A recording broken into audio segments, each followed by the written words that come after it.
Hey guys, welcome back, and this is an update on the Osinachi case, and it is rather shocking the kind of things people are bringing out. So this particular Tanzanian pastor and so-called prophet who has said he has been listening and hearing from God for so long, surprisingly most of his revelations come about popular people, especially Nigerian gospel ministers. Just a few months ago, thereabout, his name is Pastor Allen Mzire. He's a Tanzanian pastor and prophet.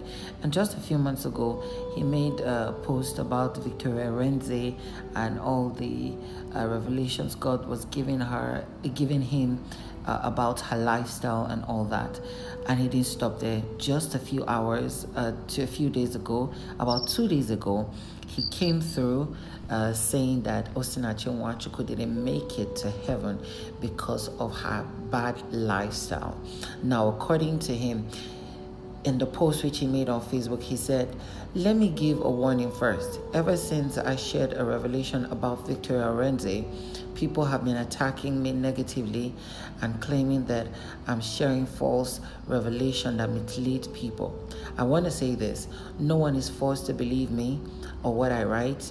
So if you feel like I'm sharing lies, don't waste your time to write me an essay trying to prove me wrong. Comments will be deleted and accounts will be blocked. I don't waste time on arguments. I wasn't thinking about this topic at all. I didn't even imagine the Lord would talk to me about it, but I have to obey him. I'm sorry for heading it if the truth hurts. I'm not the heaven gatekeeper, but what I hear from the Lord, I'm told I will say it. I was in the bathroom when I heard the voice of the Lord speaking to me. He said, go and talk about Osinachi and how she failed to enter the gates of heaven because of worldly adornment. He spoke a few words and then went silent. I was wondering why the Lord told me to talk about Osinachi after so many days have passed. But let me say what the Lord desires so that his people can reflect from this and abandon worldly adornment. I don't have to talk about her background because she's even more famous in Africa and possibly in the world now, since the news of her domestic violence became headlines even in my country.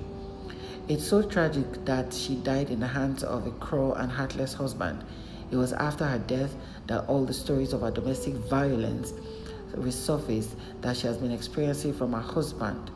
I was so sad to hear all about it, but I became even sadder to hear from the Lord that she failed to enter the gates of heaven. The Lord told me, it is true that I anointed her and gave her the gift of worship. She was my servant, but she failed to separate from worldly adornment. As a result, she was not allowed to enter the kingdom of heaven because of worldly adornment. This is a very sad thing, saints. The Lord is very serious when it comes to his word. He does not change, nor will he change. If he says that no jewelry for his children, then we must obey his word regardless of where we congregate. He went further.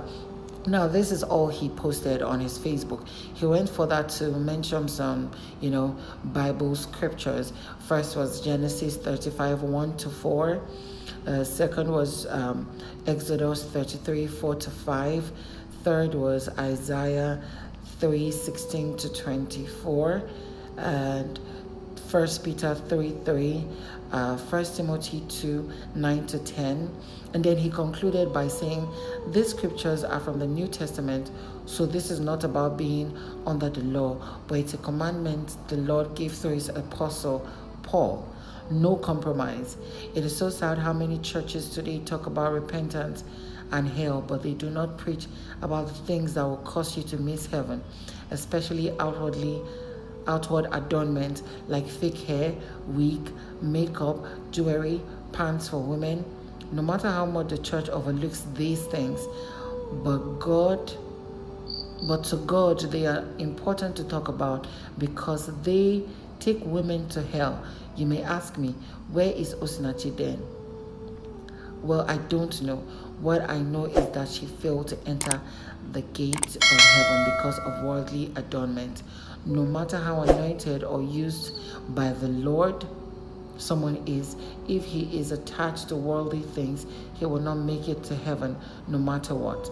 The gifts of God are irrevocable. That means you can still be used by God to heal, prophesy, and you can even raise the dead, but that is not a guarantee that you will enter heaven. He concluded by adding Matthew chapter 7 from 21 to 23. Now, one thing for sure that I'm going to make out of all this, to me, it's nonsense, this so-called self-acclaimed prophet and pastor is saying, because how can a woman who is so conscious of heaven, who is so conscious of her step and her work with God, who is so conscious about what to do right and not to do wrong about the kingdom of heaven, down to the point of enduring so much pain and heartache in an abusive marriage, not be told by God that she was doing some certain things wrong.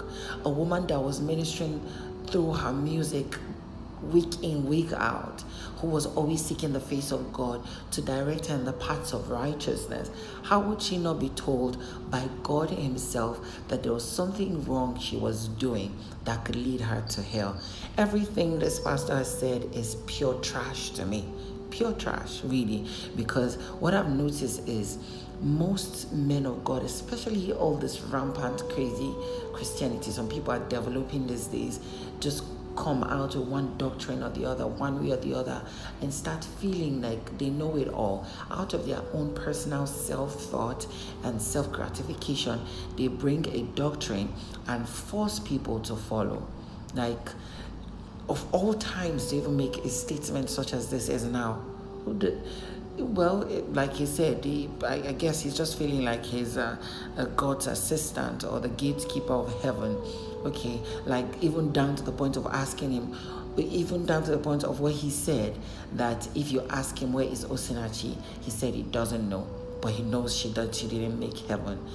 A lot of people just want to chase for clout, get popularity from people who think like them, and they do that the best times where cases like this are trending.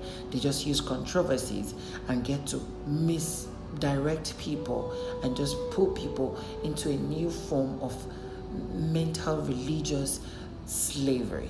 And I hope not a lot of people will be careful of pastors like this one. He's even from Tanzania.